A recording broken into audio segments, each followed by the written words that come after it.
Good day, ladies and gentlemen. Today's question of the day is, should I tip when I go on a cruise? I know what my answer is. What is your answer? Now, it's one of those questions that if you ask 15 different people, you will get 15 different responses. And for those who maybe don't cruise or don't know a lot about cruising, gratuity information, let me give you a bit of a background. So, when you cruise, you are given the option to pay your gratuities in advance, pay when you get on the ship, or, and many people don't know, you can opt out of your gratuities on most major cruise lines. I think there's like only one cruise line I know that does not give you the option to opt out. But when you get on the ship, if you choose, you can opt out of the gratuities. Now, the most common options that people go for are either they pay the gratuities and do not tip additionally when they get on board. They figure they're free, they're set, they've done their part. And the thought process behind this is like, listen, I've given what the cruise line has recommended, and it's going to get to the people who it needs to get to.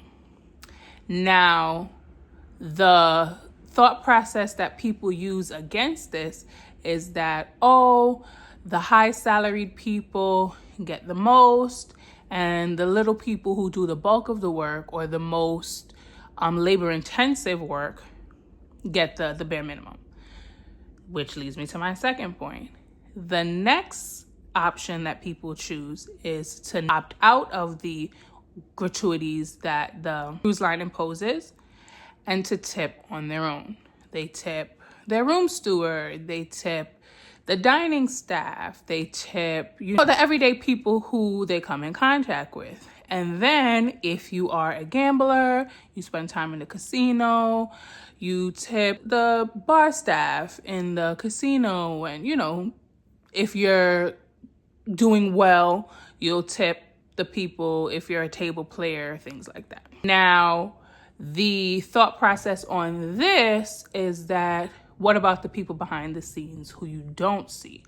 The cook, the chef, the people who you don't necessarily get to see and who also work really hard. So those are some discrepancies with that. Then you have this third group of people. They don't tip with the cruise line and they do not tip on their own. And their logic is, I've paid my cruise fare. Somehow, some way, they should be able to pay their staff based on the cruise fare. So, my question for you is, which group do you fall into? Or is there another group that I've missed that you fall into? Questions that need answers. Here is how this question came to mind. I will be attending a cruise. I'll be going on a cruise this weekend. And I'm doing the online pre-check-in, and it asked me if I wanted to prepay my gratuities, which I never do. And I'll also tell you the group that I fall into. I fall into the group of people who do not pay gratuities with the cruise line, but I will tip on my own accord. And I will say this, the amount that I tip on my own far, far, far exceeds what the cruise line recommends. And that's no shade, that's no judgment, that's no anything to anyone who does otherwise. And I'll just explain to you my logic. So let's say I'm on a 7-day cruise. I'll tip my steward about $150. And that's just because I don't consider myself to be somebody overly demanding. In fact, there are days where I'm just like, you know what, we're good today. Just leave the room as is, because maybe I don't feel like putting my bra away, and I just feel like, yo, just leave, just so the most I'll do is maybe ask for extra towels, ask for extra washcloths, because I'm on vacation and I feel like I need a fresh towel and washcloth for every single shower, because there's sand in my butt crack, or there's chlorine, or, you know, there's just something, you know. But I'm just like, listen, these people are taking care of me and my son. It's like, I just want to show them my appreciation. I guess that's the best way I can say it. In addition to that, I also am a gambler. So when I'm in the casino, I will have drinks. I guess just if I'm winning, I'm like showing my appreciation for the fact that I'm winning.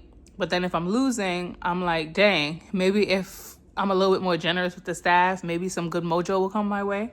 So that's my thought process. I don't know. And also, I guess it's just a good thing to be nice. Who knows? When I go to dinner, we tip the wait staff, you know, and I do that daily because maybe I'll go to a different venue the next night, you know, whatever.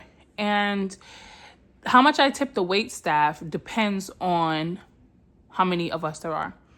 So if it's just, let's say, my sister, her husband, myself, and my son, we may do $30 or $40. If it's just myself and my son, we may do $15, $20. And it's not every cruise that I have a lot of money. Sometimes I'm just like winging it, like hoping the casino can, you know, make up for my lack. Sometimes I really have to just give 10 just to make it from one day to the next. So that's my thought process. So I'll just, and one day I will tell you like how I just dropped a whole bunch of money. My first cruise, I dropped a bunch of money just doing stupidness. But that's a conversation for another time. But going back to the original question, like, what's your thought process on tipping? Because maybe I'm doing it one way and maybe you're just like, you're a cheap bastard. You know, because I do know people who are like, let's tip on top of the prepaid gratuities.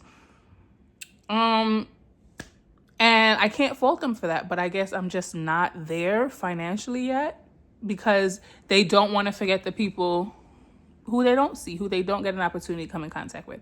And I definitely respect that. That's why I say this is not a one-size-fits-all conversation. This is just, I guess, a curious dialogue. Let me know what you think.